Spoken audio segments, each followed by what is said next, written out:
ওম সাইরাম, জয় সাইরাম। বন্ধুরা, আমি সাই ভক্ত মৌ।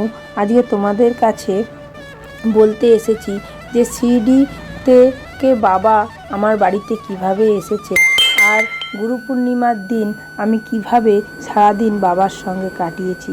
এই যে আমার বাড়িতে বাবাকে আমি পঞ্চামৃত দিয়ে স্নান করালাম। পঞ্চামৃত বলতে দুধ, দই, ঘি, মধু, চন্দন, গঙ্গাজল সহকারে। আপনারা এর মধ্যে গোলাপ জলও দিতে পারেন। আপনারা আপনাদের সাধ্য মতন যেটুখানি বাড়িতে আছে আপনারা সেইটুখানি দিয়েই বাবাকে স্নান করাবেন। বাবা তাতেই সন্তুষ্ট। বাবাকে বস্ত্র পরিধান করালাম। করানোর পর বাবাকে একটুখানি সাজিয়ে দিলে বাবা খুব আনন্দ পায়। কেননা আমরা যেরকম নতুন জামা কাপড় পরে সেজে গুজে আনন্দ পাই, বাবাও সেরকম খুব আনন্দ পায়। জানি না, বাবাকে সাজাতে আমি হয়তো বেশি আনন্দ পাই। এবার আমি শিরডিতে গিয়ে জানতে পারলাম বাবাকে চন্দন, কুমকুম আর লরির টিপ পরানো হয়। তাই আমি ওখান থেকেই কুমকুম আর লরি নিয়ে এসেছি। সেই জন্য বাবাকে আমি স্নান করানোর পর প্রত্যেক দিন এই কুমকুম আর লরির টিপটা পরিয়ে দিই। কারণ বাবাকে সাজিয়ে গুজিয়ে রাখতে পারলে আমার খুব মনটা শান্তি হয়।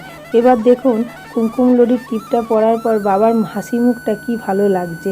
এবার বাবার মাথা খালি রাখতে নেই, তাই জন্য বাবাকে মুটুকটা পরিয়ে দিলাম। এবার ঘিয়ের প্রদীপ জ্বেলে দিয়েছি, আর আমরা বাবাকে ভোগ নিবেদন করব। এরপরে আমি যাব মন্দিরে। মন্দিরে এসে গেছি। দেখুন, মন্দিরের প্রায় পুষ্পাঞ্জলি শেষের দিকে আমরা মন্দিরে এসে গেছি। এই মন্দির সেই মন্দির যেখানে আমি প্রথম দিন বাবার দর্শন পেয়েছিলাম। এখান থেকে বাবা আমার অনেক মনস্কামনা পূর্ণ করেছে। বাবা দিনের পর দিন আমাকে নিজের সন্তানের মতন কাছে টেনে নিয়েছে। আমরা বাবার সব কিছুতে আমাদের সঙ্গে থাকে। আমি বাবাকে সব সময় অনুভব করতে পারি। এই মন্দির থেকে আমি যে বাবার কাছ থেকে কী কী পেয়েছি সেটা বলতে গেলে আমি শেষ করতে পারবো না। দেখুন, আমরা সকলেই মিলেই বাবার নাম কীর্তন করছি, বাবার নাম গান করি, বাবার হরিনাম করি। বাবা এটাতে খুব আনন্দ পায়, আমরাও আনন্দ পাই। বাবা যদি আমাদের সঙ্গে এরকমভাবে থাকে, আমরা সব সময় বাবার সঙ্গে এরকমভাবেই লেগে থাকতে চাই। বাবার চরণে আমাদের সমস্ত কিছু ইচ্ছে আমরা বাবার চরণে দিই, আর বাবা সেটাকে অবশ্যই পূর্ণ করে। আমি আমার দিক দিয়ে আমি বলছি যে আমি এখানে এসে বা আমি মন্দিরে গিয়ে আমি বাবার দর্শন থেকে আমি অনেক কিছু পেয়েছি। এই মন্দিরে আমাকে একটা নতুন পরিবেশ দেয়। এই পরিবেশে আমরা এসে বাবার পুজো অর্চনা করি, বাবার নাম কীর্তন করি, বাবার ভোগ নিবেদন করি, বাবার ভোগ বিলি করি, একে অপরের সঙ্গে মিলেমিশে থাকি। কত সুন্দর! দেখুন, ঠাকুরমশাই আরতি করছেন, কিন্তু কোনো জায়গায় আপনি দেখবেন না আরতির সময় সবাই মিলে এরকম ইনভলভ থাকে। আমরা কিন্তু ঠাকুরমশাই যখন আরতি করে আমরা আমার বাবার নাম কীর্তন করি, বাবার নাম গান করি। বাবা আমাদের সঙ্গে যেন সবসময় এরকমভাবেই জুড়ে থাকে। আপনারা আপনাদের সাধ্য মতন যে কোনো মন্দিরে গিয়ে বাবার দর্শন করে আসবেন।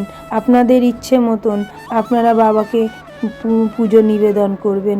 দেখবেন মনের দিক দিয়ে খুব শান্তি পাবেন। বাবা আমাদেরকে যখনই এক জায়গায় সবাই থাকি, আমাদের মনের মধ্যে কোনো রাগ হিংসা কিচ্ছু থাকে না। বাবা সবসময় বলে, শ্রদ্ধা করো, সবুরই রাখো। মানে তুমি যতটাই শ্রদ্ধা করবে ততটাই তোমার ধৈর্য রাখতে হবে। তুমি ধৈর্য রাখলে তোমার সব ইচ্ছে অবশ্যই পূর্ণ হবে। আমরা পুজো যখন এখানে চলছে সেই সময় আমরা সবাই নাম কীর্তন করছি, তারপরেই কিন্তু বাবার ভোগ বিতরণের টাইম হয়ে যাবে। এখন আমরা ওখান থেকে মন্দিরে সমস্ত কিছু ভোগ ঠোগ খেয়ে তারপরে আমরা ওখান থেকে বাড়ি এসে গেছি। এখন সন্ধেবেলায় আমি বাড়িতে সন্ধ্যা আরতি দিচ্ছি, বাবার সন্ধ্যা দিচ্ছি। সন্ধে দেওয়ার সময় আমি দেখুন 9টা প্রদীপ জ্বেলে দিয়েছি। এটা একটা ছোট্ট টিপস বলতে পারেন, যেটা আমার জীবনে অনেক বড় একটা ঘটনা ঘটিয়ে দিয়েছে। আমি বাবার কাছে যখনই কোনো কিছু চেয়েছি, বাবার কাছে এই 9টি প্রদীপ জ্বেলে 9 দিন বাবার কাছে যখনই এটা করেছি, মানে এই দেখুন আমি আমার উইশটা লিখে সবসময় বাবার এই 9টি প্রদীপের থালার তলায় রেখে দিই। আর 9 দিন ধরে এই প্রদীপটা সন্ধেবেলায় জ্বেলে দিই। আমার প্রত্যেকটা স্বপ্ন, প্রত্যেকটা ইচ্ছে বাবা ঠিক পূরণ করে দিয়েছে। তুমি যদি এটা করতে পারো, আপনারা যদি এটা করতে পারেন, বা আপনাদের মনের ইচ্ছে নানান রকমভাবে বলতে পারেন বাবার কাছে, তাহলে অবশ্যই পূরণ হবে।